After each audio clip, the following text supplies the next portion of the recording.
Welcome to the Global Tourism Conference 2025. It is my pleasure to greet our distinguished guests, speakers, and all participants joining us here at Fraser Hill.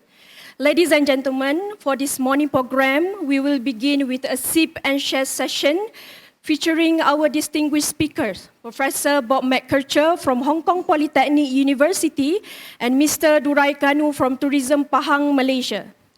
The session will be moderated by Professor Dr. Noraini Mokhtar from the Malaysian Ecotourism Association. Following that, we will proceed with the opening and book launch ceremony. Then we will continue with the keynote address by our keynote speaker and subsequently the industry speaker session. After the lunch break, we have prepared some outdoor activities, and tonight we will have GTC2025 networking dinner. In the next day, we will have our parallel session, followed by the officiating and closing ceremony of GTC 2025. May I now invite to the stage our moderator, Professor Dr. Noraini Mokhtar, President of the Malaysian Ecotourism Association, together with our panelists, Professor Bob McKercher from Hong Kong Polytechnic University and Mr. Durai Kanu from Tourism Pahang, Malaysia.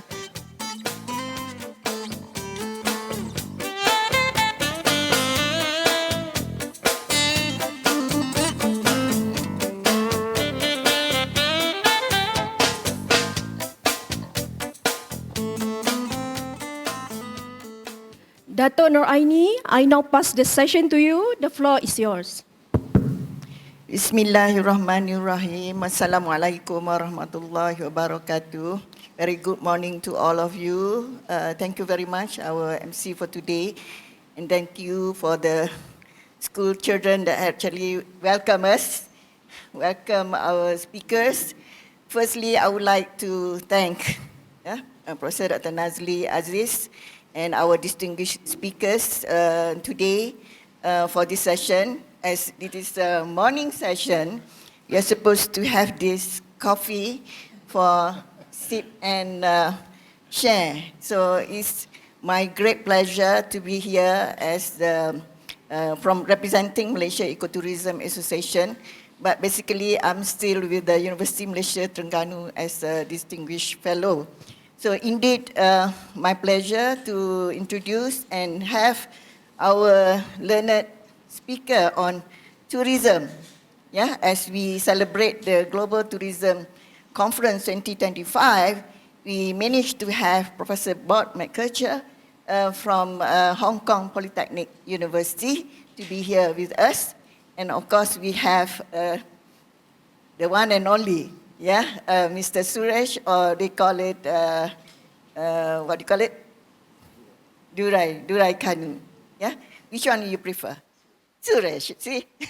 Okay, so Bob, I have a few questions that have been prepared by the organizers, but having to celebrate this conference for this year and your being back to Malaysia after some time,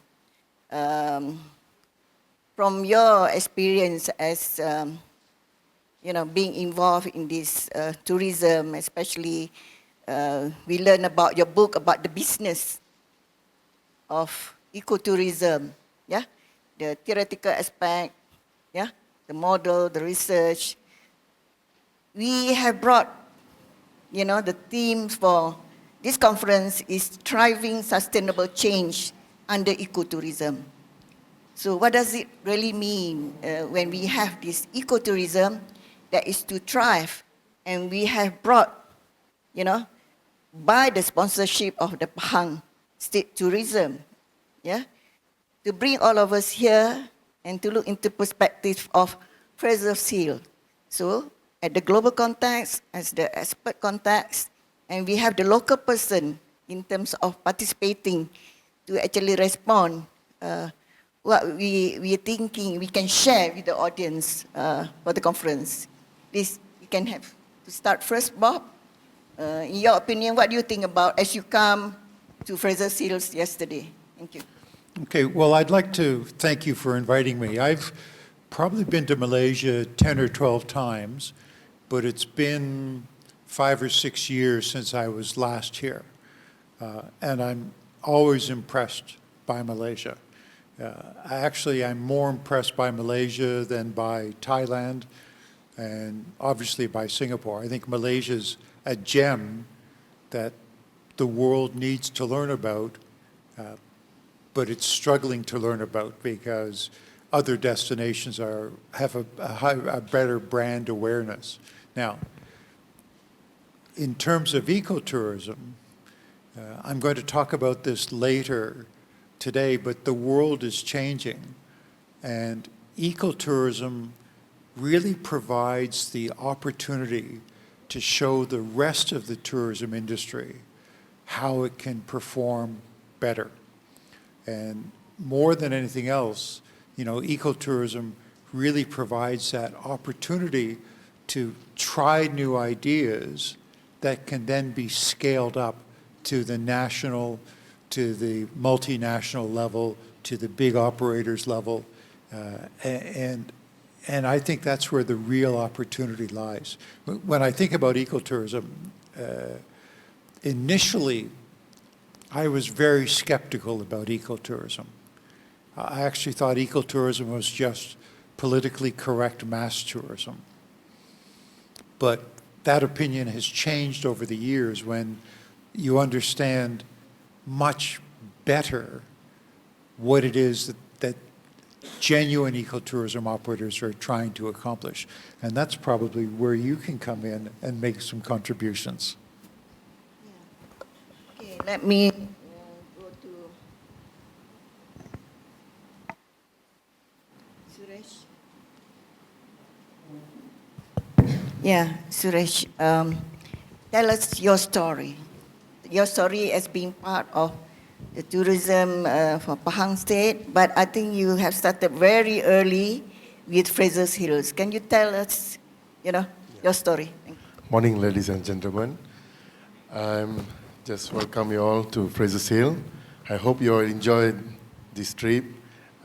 Thanks so much to UTM to do one of the biggest global tourism conference, 2025 in Fraser's Hill. This is their first time.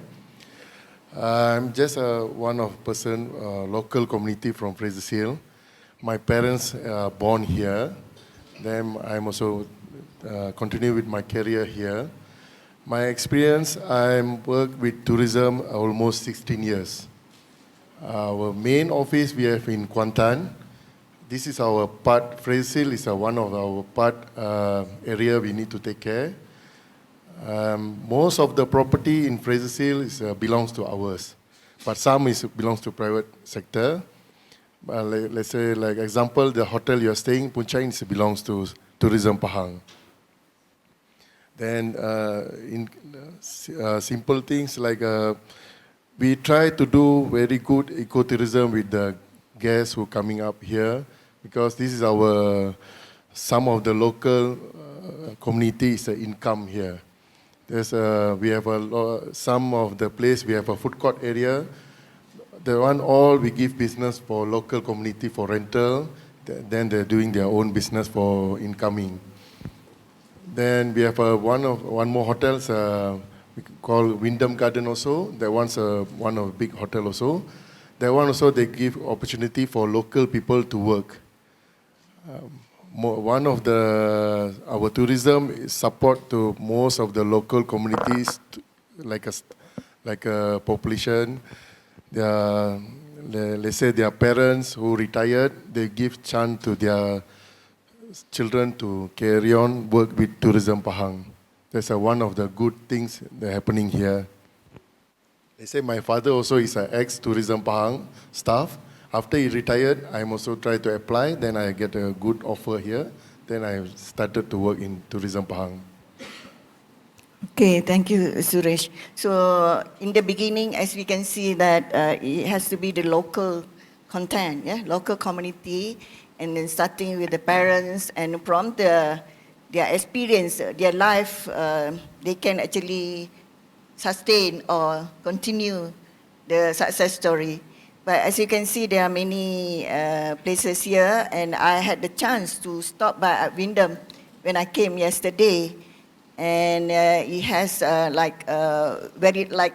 just fully refurbished, yeah.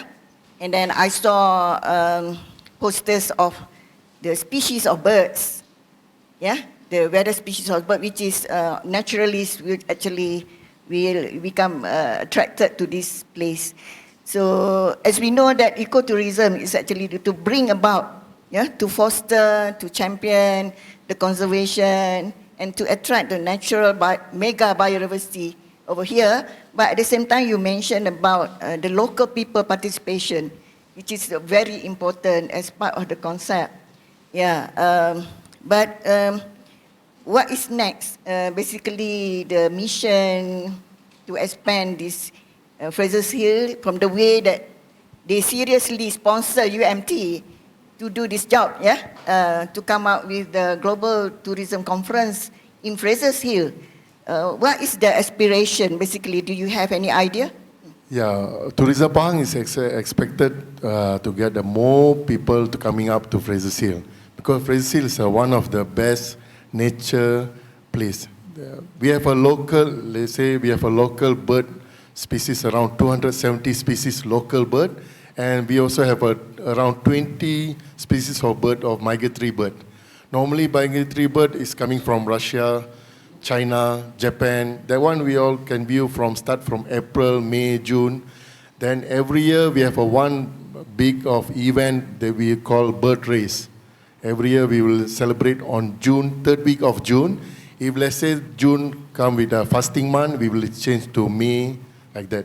But normally every year we will do this event. This event we already done around 38 years, continuous. Only on COVID time we stopped for 2 years. That time we can see lot of foreigner people will come to search bird. Until now, Fraser's Hill is one of the best area for looking for bird, because we have some of the species cannot find in other country. They need to come here. Okay, thank you, Bob. If we consider, as mentioned earlier, we want to attract the global, we want to make it Fraser's Hill as a global destination, for tourism, and from the effort of the local and the international people, from they conduct the activities to attract more, like-minded people, bird lovers, to come here. But in terms of the context of global sustainability, of protection, same time to boost the tourism business, what is your opinion on this effort? Oh, well, that's a very challenging question because you have to look at different layers. The first thing is you've got to convince people to come to Malaysia. The second thing, you've got to convince people to come here instead of the other nature-based destinations in Malaysia.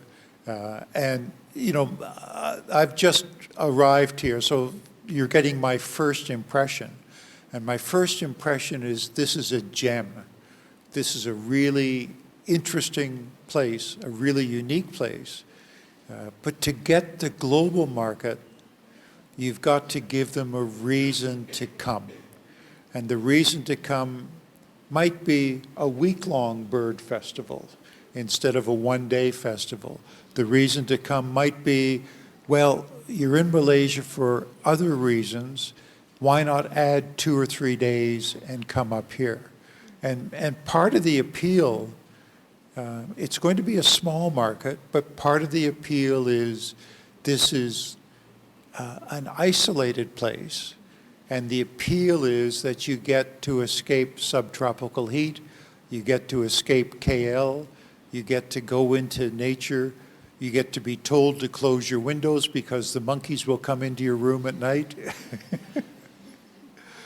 To me, as a foreigner, that's very exciting, that's very exotic, and that's very appealing.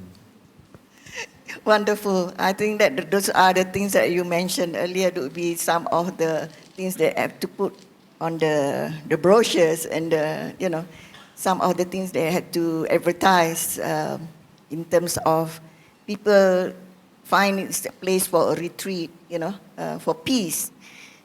a peace. And then the temperature also is very nice, it's neither too hot or not too cold, rather.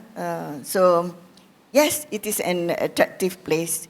So, in terms of having people to come here, the challenges in terms of having awareness about this place, especially from Malaysia, ecotourism or tourism industry, and also working with the state, how would we actually galvanize their effort in terms of promotion? But at the same time, you need to look also on the facilities that is available in terms of, you mentioned about accessibility, right? Accessibility, but not too commercial though, But at the same time, we consider a certain segment of people to find that this is the gem that you wanted, right? The gem that is considered to sustain for the many years to come. I would like to ask Suresh, actually how many local people from this area, Fraser's Hill, what is the demography? Okay, let's say for local population here, we count including the staff working in other hotels, it's around 500 populations only. 500. Yeah, actually we have one of a part on the way to waterfall area. There's one area we are called local community housing area. That means for government staff, they have their own quarters there. And we have a local community flat also. The one's a low cost. Yeah, some of the local, they are still staying in Silver Park. But only thing, the Silver Park is cost quite high a bit because the door tax and the maintenance fees all quite high because they want the resort title. But we have also some of local, they buy property, they're staying there. The housing estate is actually sponsored, partly supported by the government? Let's say staff who are working with government, they will own their quarters, it's a normal. Some of them can rental from the government houses also. If not, there's in back of the government flat, there's a local community flat. Yeah. They can buy on their own property. Yeah, looking into perspective of the direction for the government, we see that there are certain segment of people, local people, that actually you really want to look at in terms of employability, right, for their livelihood. But at the same time, is there any group that is from the indigenous group of people, from the remote in the forest? Because I just came back from Belum, so we went to see all these indigenous group of people. No, nothing. Not that you know of. No. So just they have a local community area, they will stay, no stay in the forest. Yeah. But do you know in the forest there would be some other indigenous group? No, in Fraser's Hill, no. Only from Kuala Kubu Baru, when you come up, there's a big dam area there. Okay. There's one group there. What is the name of the orang asli? We call Orang Asli Pertak. Pertak. Yeah, Pertak. You can see the dam area. Okay. When you're coming from the airport, Kuala Kubu Baru, there's a big dam. There's one community there. We call Orang Asli Pertak. After that, straight to Fraser's Hill. But it's not part of Fraser's Hill. No. It's Kubu Baru. No. But again, in terms of, I was saying, Bob, in terms of sustainable tourism, in terms of UN decade, in terms of the education for sustainable development, they're looking into a holistic approach. But we are looking into the Fraser's Hill in context, only we can look at the local people that you mentioned. But how about, there is such exist as Pertak, which is within the radius of this area of the gem, of which under sustainable tourism, normally UN decade will talk about no one is left behind. So in terms of sustainable development, they also look into this group of people. What do you think, Prof? Well, excuse me, tourism should be for the benefit of the local population. And, I think you're doing a pretty good job in hiring predominantly local people. My guess when I look at this place is its primary market is going to be a domestic market. I think that's how the future is going to lie for this area, for Fraser's Hill. And so I think hiring local people is a good way of exposing the domestic market to some of the unique features of this area. The other thing I was wondering about, with sustainable tourism, are there other products that can be developed that might appeal to different market segments? I was in Taiwan about 6-8 months ago in a very similar location up on top of a mountain in Taiwan, and they've developed dark sky tourism, which is astronomical tourism. And, I'm wondering if that's a niche that can be developed to bring stargazers in, to bring people who have private telescopes in, to bring some public telescopes in, and to highlight night tourism and stargazing tourism here. It's just an idea, but I think there are ways that you can look to broaden the market base. The other thing that you have to consider with ecotourism is only a tiny, tiny percent of ecotourists are really interested in the deep learning ecotourism experience. Most people want to play. I want to go bushwalking, I want to go horse riding, I want to just have some fun when I'm playing in nature. And I think that message has to come through very clearly, whether it's an ecotourism destination or a nature-based destination or a chance to explore your own backyard. I think those are the messages that have to get out to the market. Okay, you mentioned about domestic, right? So just now we mentioned about the accessibility, and in terms of cost of people coming here, in terms of the accommodation for the people to come here, as compared to Puncak Inn with Wyndham, it's more expensive, it's more for different market, you mentioned. But at the same time, are we ready for more people to come? I'm just provoking, to attract more domestic, or we are looking into more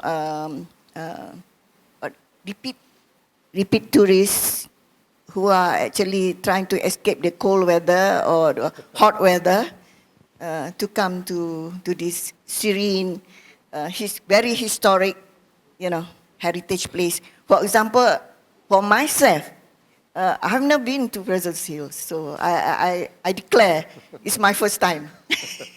My husband is, is trying to be adventurous to come up here. But for domestic tourists, I'm sure if they have the finances, or you can get. But in terms of the type of tourists that we come, they actually those who actually can pay for the horse riding, can pay for all this archery. And also, we believe that from the British colonization, we remember that there are some ancestors or their next generation would like to come. This is part of another segment of promotion, in my opinion, that they would like to come back to Malaysia and find this place is, as part of the historical heritage. But at the same time, to celebrate the nature component here is very prominent. That I would think that perhaps Bob, and then the presentation from the universities, Prof. Vicky will talk about the innovations, perhaps that we can make this place actually accessible. Even if they don't come here, they already know about this place and they are dreaming to come one day. So if we can make that as part of the early intervention, are you ready to celebrate as Visit Malaysia Year 2026? If suddenly there are a lot of demand, Are you ready, Suresh? Yes, we are ready. Because we need to celebrate 2026. Visit Malaysia and visit Pahang also 2026. Yeah. That's why my boss all is not around here. They all went to India. They got a one fan trip there to promote not Fraser Hill also, Malaysia and whole area in Pahang. So the marketing for Indian tourists. Yeah, they try also. They already went. Let's say, say here, Fraser Hill, actually, the state will still control. We never allowed for big development here because they don't want they don't want to spoil the nature. They still maintain. Let's say for activity, let's say, Prof. Tel, we have a horse riding, archery, boating. We have a nursery. Yes, of course, our big business coming from domestic customer also. Let's say long weekend, public holiday, school holiday, Fraser, almost all the accommodation is full. Okay, let's say like weekdays, yes, it's quite slow, not so many people, but still got people. Because now people are looking for room booking all by online. When we flash in online, people they suddenly plan where to want to go. Okay, Fraser Hill. But let's say like Punchain, example Punchain on weekdays. Weekdays we can get around 15 rooms on weekdays. But weekend, sure, we are running full. Weekdays, public holidays, school holiday, we are quite full. Because our activity area also, we are not so expensive. Let's say for horse riding, for one circuit, it's around 10 ringgit only. We are charging very reasonable price because that all activities belongs to under Tourism Pahang. Actually, we just want to promote Fraser Hill. We don't want to charge so expensive. We want just to get the people who are coming up here to get one good experience only. That's good promotion, Suresh, because it's 10 ringgit for horse riding. I think you should welcome everyone to come to Fraser Hill. But anything you want to add, for example, in terms of getting this place to be, the word of mouth of people who want to come to Malaysia, visit Fraser Hill. What is your idea about having to help to promote? Yeah, especially to other groups of people. Thank you. Okay, thank you, and I appreciate that. You know, I thought Malaysia, truly Asia, was a very strong marketing slogan. But the last week or so, I've been doing some preparation for coming here. And it turns out when you look at, especially the international market, when most people think of Asia, they don't have a clear impression of what Asia is. And their impression is either it's all China, or it's all Japan, or it's all Korea, or it's all the Vietnam War and the leftovers from the Vietnam War. And so the marketing challenge is to come up with what does Malaysia really mean in the minds of the tourist. And as you can see, there's a reason why, and that's because I do this an awful lot. And, you know, what does Malaysia mean that sets it apart from every other Asian destination? And then what does Fraser Hill mean that sets it apart from all the other hill stations from the tourist perspective? And you really have to think about this from the perspective of the tourist to really understand how best you can present it. And it comes down to basic marketing principles of what is the core product? What is the reason that somebody would buy this product? And that's the universal challenge for every destination, is how can I make my destination stand out from the hundreds, thousands, tens of thousands of other places that offer a similar experience. Big challenge. Indeed, big challenge. But before we do that, can we take a break because the coffee is still warm? Shall we have a sip? Yeah? Bob? Yeah? Suresh? How about you all? You don't have coffee? Oh no. Okay. Nice one. Nice one. Nice coffee. Okay. Suresh, what else you want to share your experience? Perhaps could be a story that people want to come, like a myth or something that people would really want to visit Fraser's Hill. Yeah, I think I have one slide regarding about Okay. Fraser's Hill. Okay, maybe can run the Can we slide. show the slide? I just share about our tourism property and what we have in Fraser's Hill. Just a little bit slide only. Just hold on, you get ready. This all the property ours belongs to Tourism Pahang. This is apartment pictures.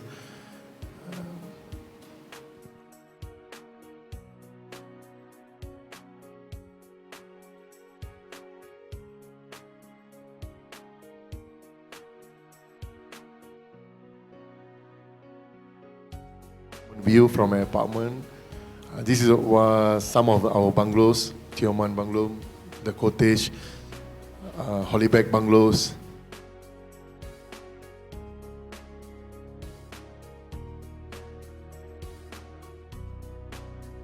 This is Sicily bungalow. These bungalows all age around 100 years. Age. That's on our horse riding area, archeries.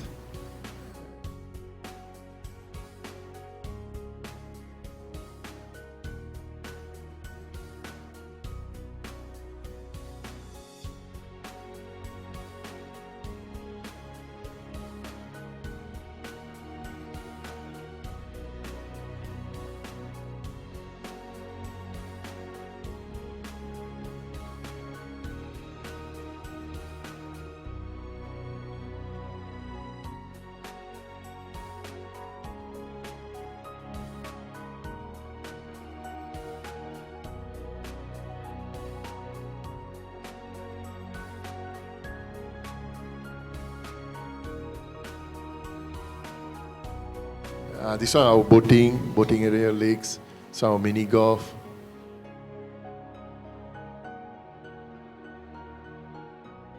Some strawberry. Some of nursery at the strawberry area. And this is a glass house for tea. And some bird interpretive center. Some more knowledge about birds.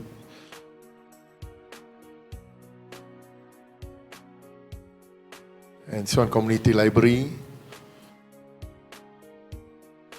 This one food garden. This one I mentioned just now, the local community all business. This is the one of the waterfall. This one our night activity for night walk. You can see some frogs, spiders, snakes. This one beetle. Japanese people like to come here to see the beetles. And it's our day walk, nature walk.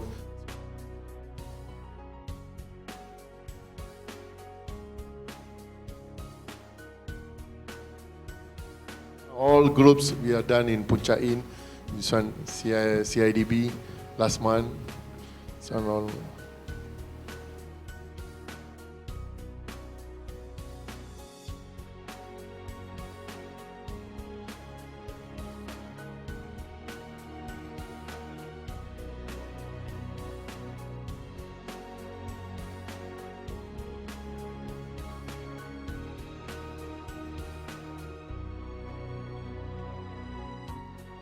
So nature walk. This one Singapore student. Every year they will come, and this is all the bikers group. This one of the company groups. This one Singapore student. Every year they will done around 3 times.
And we also have a glamping area for camping. Now it's a new trend.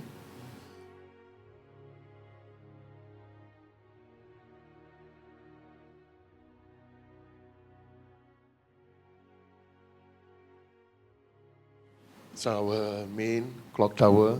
It's on Puncak Inn. It's on the cafe.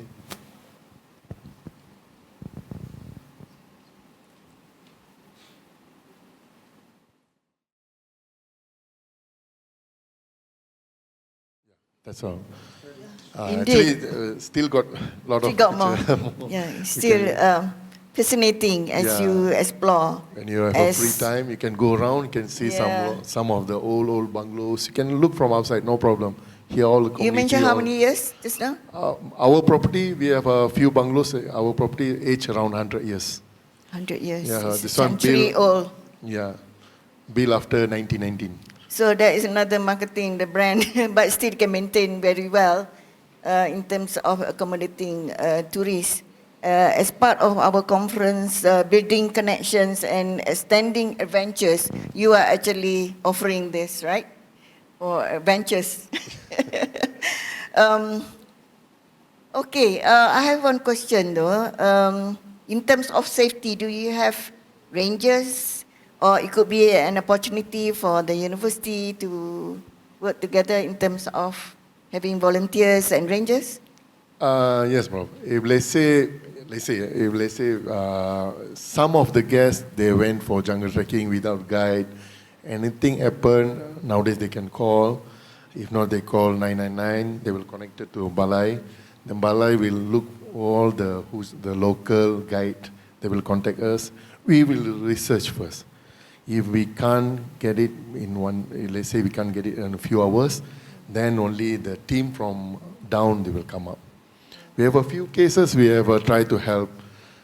So the small, or one of the quite tough also, one case we have in Pine Tree. Actually, here Brazil we have eight trails. One of the longest trails is a Pine Tree Hill. That one quite take around 5 kilometers flow and up take 10 kilometers. That one need have a apply permit only can go in. One of the incidents a doctor, they want to go to Gunung Semangkuk. When they walk morning, actually they want to do day packs. Okay, they walk around 3 o'clock morning. On the way back, on the way back around 7 something, 8 o'clock night, almost night, because he brings some of the students quite take time to coming back. There's one we have called wiper, green wiper. So already beat his hand. Okay, he cannot come out, but he's still strong, but he cannot come out. Then after contact us, okay, at the night we all rescue, and the bomba team also coming out from the Rao. We almost reach at the morning. When we reach, he cannot walk already. Then bomba decide cannot, because too far to bring him out, because his hand almost become a duck. Then bomba decide, okay, you chop this area around 20 meter. We chop the area circuit with 20 meter. When the chopper come up, the chopper cannot see us. Then we decide again, chop to 50 meter radius. Then we try to chop, almost afternoon. Then chopper come again, they can find.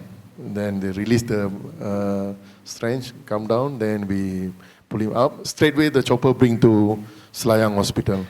But finally he's safe, his hand also safe. If not, take to, suppose be hand need to cut. So these are sometimes the Quite incidents. risk a bit. That's one thing in terms of tourism. We need to look into the safety and what kind of emergency situations. Yeah, I was asking just now whether, because in universities, when we have university collaboration, we have volunteers, like students will come. They also being trained also as rangers as well. For example, in Terengganu, they are rangers for Kenyir or Taman Negara. Yeah. So again, students' activities can be tapped as well. You know, some of them has learned all these paramedics as well. Yeah. So that is something, but we want to establish that connection. Yeah, normally for local community, almost 1 year once, they will do one CPR. There's a community, they will do some training for CPR training. All the staff will join. Activities all quite tough, that's why they will join, but good also for them. Okay. Then some of the, like, let's say snake here, Brazil, we have two. One is a coral snake, one is a green viper. The one both also no vaccine. But people like to come and see. Yeah. The coral snake, they will from Europe, they will come, fly here to see the snake. Yeah, It's not easy to see the coral snake. we have our student from Europe, you know, the Tropimundo program, Terengganu, snakes person, just reptiles is actually something that they will come all the way. Yeah, they will come. So that is something that to attract scientists, especially, you know, naturalist scientists, especially looking into the IUCN, meaning endangered species, you know, and migratory birds, you know, that could be something of interest to. Sometimes they start walk around 1 o'clock morning until 6 o'clock morning, they'll search for the snake. Yeah, they will go around, let's say we have a Bishop Trail, Nocturnal. that one quite challenging also, that trail also a lot of snake. If not, they will go around the loop, the going down road, then they will come up by the coming up route. They will search all snake. But they have a nice picture. Sometimes the guests will share to us. So I think you'll be having, you know, I mean, the real living lab for, you know, scientists, especially working on biodiversity, you know, enthusiasts, you know. But what else you want to add, Bob, in this, especially talking about the criteria so that to put people the peace of mind is very safe, it's accessible, it's tremendously awesome. Well, what do you think? I'd like to ask the audience a question. How many of you have been here before? Okay, so most of you are first time. How many people, when your last visit, how many of your last visit was in the last 5 years? Okay, how many of you had your last visit within the last 10 years? And how many of you had your last visit more than 10 years ago?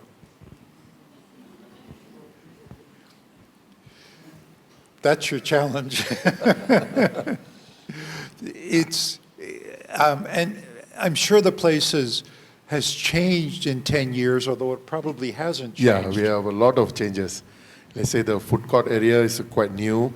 Last time, food court area is all in town area here. We already shifted everything we put in up there, because that's why we upgraded the Punchai and become a quite nice hotel already. And, you know, when you look at theme parks have a very short lifespan because people visit once and they never go again unless you continue to develop new attractions and new products. It's like museums. You go to a museum when you were a kid at school because you had to, and you never go back to a museum unless there's a special event on. And to keep a place like this or any other nature-based destination vibrant, you've got to keep innovating and keep reminding people that even though this is 100, 110 years old, it's also brand new. And there's a chance to explore and rediscover a favorite place. Very nice conversation. Please take a break and drink some more so that you get more ideas. We have a few more minutes, about less than 20 minutes or probably 50 minutes, I would say, to continue the conversation. But the organizer asked me to ask you about the policies. I'm sure you're going to touch upon in your keynote, yeah? I'm not going to ask that. But perhaps we can have this engagement from the audience. Do you have any burning question to ask, Bob or Suresh? Can I ask you another question? I've been living in Hong Kong more or less permanently since 1998, since Hong Kong was handed back to China. And China has done its best to eliminate any reference to Hong Kong being British and being colonized by the British. This place is really colonial. Again, my first impression is you can't get much more British colonial than the hill stations. And as an outsider, when you think about Malaysia and its colonial history, you think of the hill stations because the Brits wanted to escape the heat. What's the attitude towards Malaysia's British colonial history? Is that a favorable attitude, or is that something that Malaysia wants to move away from?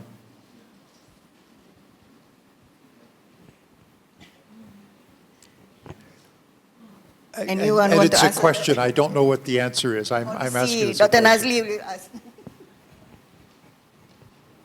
In your opinion, the current population, what is their stand on British colonialism? Because we are education, in terms of our legal, you know? I think when it's perhaps more on the my personal view on this, and also perhaps some sentiment. When you look at Southeast Asia as a whole, because we have a different colonies like Indonesia by the Dutch, Vietnamese by the French, and Malaysia, Singapore by and Brunei by British. And then, comparatively speaking, I would say the Malaysian, to some extent, really, because we were colonized by the British rather than Dutch and the French. Because what left behind by the British is it was more organized, and we inherit education system up to today, and administratively also. I would say more kind of like, you know, colonization is still colonization, but still somehow is yeah. I think in the end, colonization is still colonization, but then to some extent, I think there is a perception among the Southeast Asians that British were slightly nicer than the French and the Dutch overall. So yeah, I think when come to this, I would say is that there is not really hard sentiment to the Brits overall by Malaysian, and also for Malaysian, you know, it's kind of like funny thing when you see it's like if you go to you can say you travel abroad. You know, you have a nice holiday in Europe, but if you go to London, to UK, you've never been abroad. So you really have to go to UK in order to say that I've been abroad. So that's my perception overall on this. Okay. Okay, good, thank you.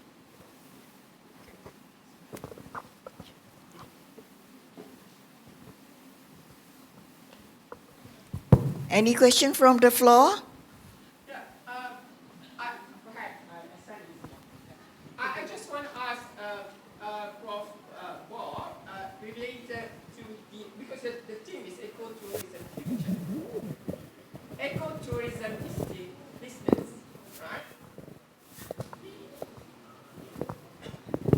right? My question is related to the ecotourism. Ecotourism is well, tourism is a business. So whether it's eco or not, it's the business. So based on your knowledge and experience, what are the mistakes that Malaysia or Fraser Hill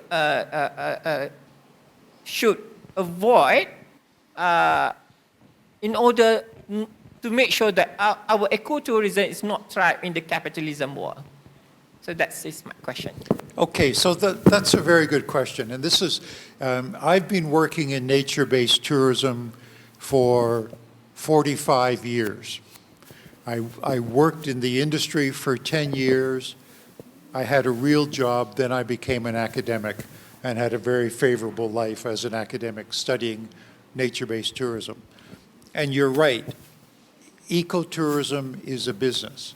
We can talk about it as a product, but it's delivered on the ground by either facilitators like the hotels or the the backpackers' places, or by the tour operators. And we did a study a few years ago looking at the nature-based tourist operators in Australia and the lessons they'd wish they'd learned. And the first thing they said was, the market's not nearly as big as they think it is. And so you've got to appreciate it's going to take a while to build up a market. The other thing they talked about is it's very different being a tourist and being the owner of a tourism business. And a tourist can stay up all night, can party, can relax, and sleep in the morning. If the owner of the business stays up all night, the owner still has to get up at 6 o'clock to make breakfast for everybody. So it's a 24/7 job. And the third thing they talked about was how much money it costs. You talk about low barriers to entry, but it takes a few years for the business to become viable. And especially if it's a seasonal business, you've got to be able to cover your expenses and your marketing costs for the next season during the off season. And so you're right, the factors that make any tourism business successful apply equally to ecotourism. So you look at theme parks, you look at hotels, you look at successful tour operators. Those are the lessons that you have to learn in order to make a small nature-based tourism business successful. And I guess the fourth thing they talked about was marketing is a whole lot more than sales, because you've got to get their attention first before you can sell them the product. Yeah, in terms of marketing, perhaps later on I think Prof. Vicky will touch on that. But in terms of the current situation, we have digitalization from the data, and so many options of social media, that is very powerful in terms of, I think more popular is TikTok or something. Everybody, even my mother also do TikTok. She is 98 years old. So the thing is, the situation is different in a way that how we engage the stakeholders. Perhaps community-based tourism, meaning that there are the various segment of people that you need to look also, perhaps could become your niche, later on. But another aspect also on the philanthropists, for conservationists, to participate, as well as on the corporate and private sector, that they want to do their part for the nature. Yes. So this is something that perhaps you can go deeper in the conference. So my time is almost up. Prof. Vijay. Just a few words, not so much of a question, but more of a comment. If you look at ecotourism, predominantly ecotourism are in rural destinations. Not necessarily, but most ecotourism products, especially in Malaysia, are in rural destinations. So you need to look at what it takes to be a successful rural tourism destination, like Fraser's Hill here. As what Bob mentioned as well, the product. Why should a tourist come to a rural destination? So whenever I talk, I do a lot of work over the last 3 decades. I've been working on rural destination. There are 3 main levels of product that needs to be developed before a rural destination can succeed. The first one, the primary product, the core product, is what Bob mentioned as well. Why should a tourist come to your destination? What is so unique? If I'm going to struggle to come through this winding road to come up here, is it safe? Is it not safe? I'm going to reach this destination. There must be something unique to set it apart. So if you do not have that uniqueness, you will have a one-off visitor coming and that's it. You're going to lose it. Secondly, the secondary product. Secondary is, what is the support system that you have here? Do you have sufficient accommodation, sufficient eateries, sufficient things that tourists can actually do over here? So if your target is domestic tourists, is the product here friendly towards the domestic tourists. If your product is international tourists, is the product that you have here friendly towards international tourists? So it's important for you to know that as well. And then thirdly, the tertiary side. Okay, this is where your road system, your promotion, your digitalization, you're talking about AI, which is what I will touch on in my presentation later. Technology has come into play in every single sector, including tourism. So how can you use technology to promote? At the same time, we are also cautious of the carrying capacity. This place has a limit. As you have mentioned, you have about 500 people living here. So imagine you have 500 people here and you got 2,000 people or 1,000 over tourists coming here, more than the local population. Can they manage? Okay, so that will become another big challenge, the carrying capacity of this location. So what is the correct number? The seasonality, yes, your carrying capacity is full over the weekend. Come on a normal weekdays, it's pleasant because it's empty now. But at the same time, I did a short walk yesterday. I saw a lot of the outlets were closed. The restaurants were closed, everything is closed, and see the notice there, it's only open over the weekend.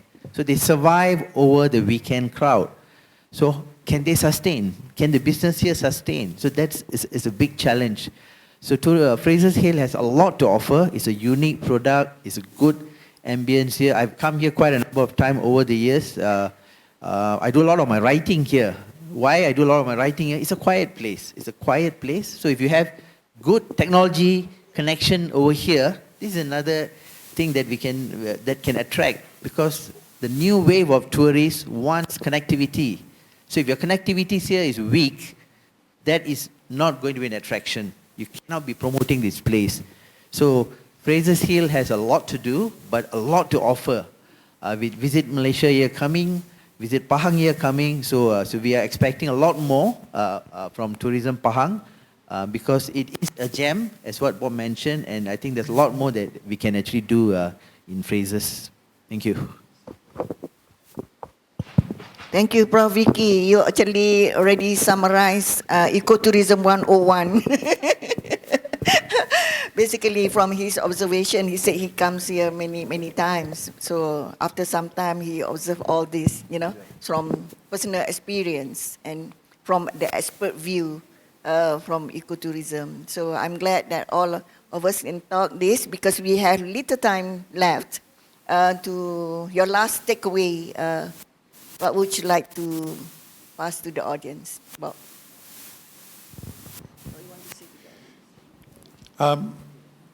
My last takeaway about tourism is that if you're not having fun, you're not going to come back. And so make sure that everybody has the best possible experience and has a lot of fun when they travel. And that's exactly the same as being an academic. If you're not having fun being an academic, then you're in the wrong career. Very good one. How about you, Suresh? For me, I just wish you all to have a good trip and enjoy your GST 2025 Global Tourism Conference 2025. I hope you all will enjoy it. Today, I think in evening we have some outdoor activities. Then tomorrow you have a jungle trekking. I hope next year they will do again here. And have a good day. Have a pleasant stay also. Thank you, Suresh. Now he's offering for another one next year, 2026, in line with the Visit Pahang year, Visit Malaysia. Yeah? Malaysia year. Okay, I will not dwell because time is up. I would like to thank our speakers, Bob and Suresh. Please join me. Give him a round of applause. Thank you for sharing your experience and your expert view on this matter. And I thank you for the audience also for their participation. Thank you very much. Assalamualaikum warahmatullahi wabarakatuh. Thank you to our moderator, Professor Dr. Nur Aini Mokhtar, and our panelists, Sir Bob McCurcher and Mr. Durai Kanu for such an insightful session. Please be